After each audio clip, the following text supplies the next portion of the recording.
So today what I'm going to demonstrate is how to do a notice of a meeting and an agenda.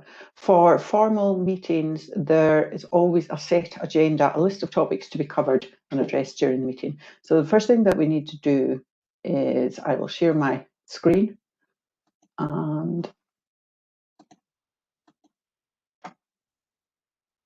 I will go to my start button. Okay, I'm going to my start button and I'm going to go into Word.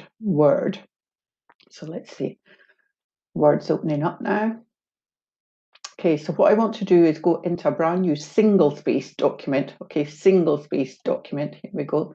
Single-spaced, create. Remember, we use single-spaced because if you choose the standard template from Word, it will set your spacing out for you and it will do things that you don't necessarily want it to do. So we always choose single-spaced document.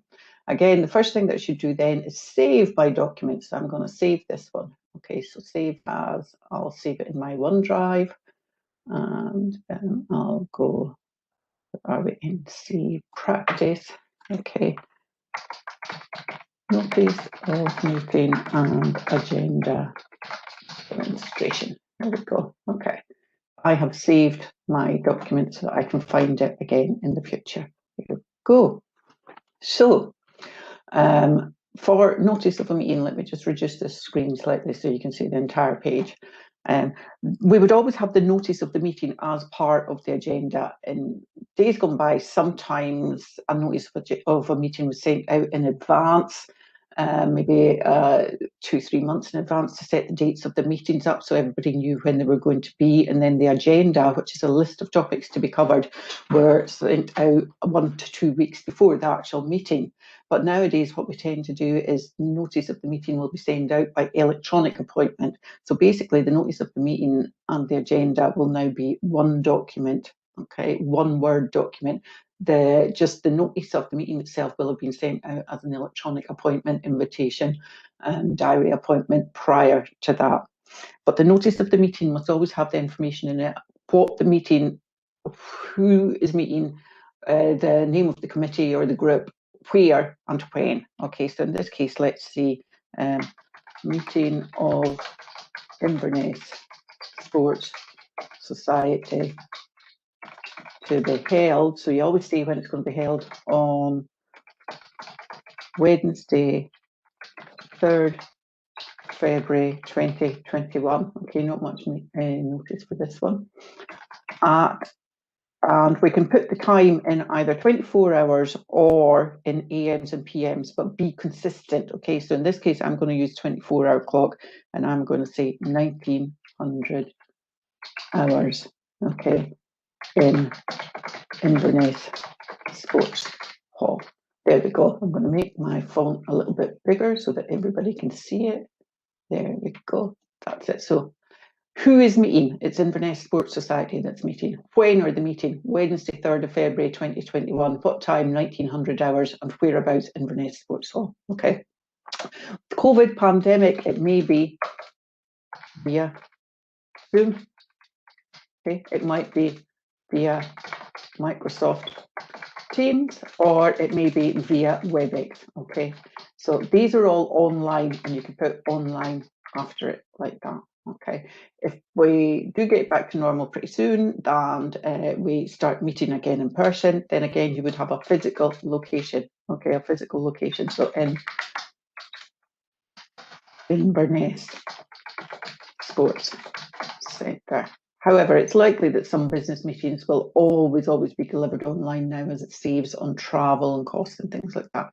Okay, so the actual agenda, okay, so agenda, A-G-E-N-D-A, agenda means schedule of topics to be covered and what's going to be discussed. So the agenda for the meeting, okay, always use numbers, always use numbers. There are certain topics that are always covered. So the first one is always apologies for absence. Apologies for absence. And again, be consistent in your use of capitals. Okay, if you want to use capitals in your sentences here, use just capitals for everything. But it's easier just to use initial capitals, just one capital at the start. Here, okay. That apologies for absence. Always the first item. Second item is always previous minutes. Okay, You can see my capitals there. Previous minutes, and that means that we go over the previous minutes and the chairperson reads them out, or everybody's had a chance to read them, and then they're either approved or the changes are agreed. Third item is always matters arising from previous minutes. Fourth item is generally correspondence. This is the one which might not necessarily happen nowadays, but it should be there because the chairperson should talk about any important correspondence which has come in since the last meeting. Okay.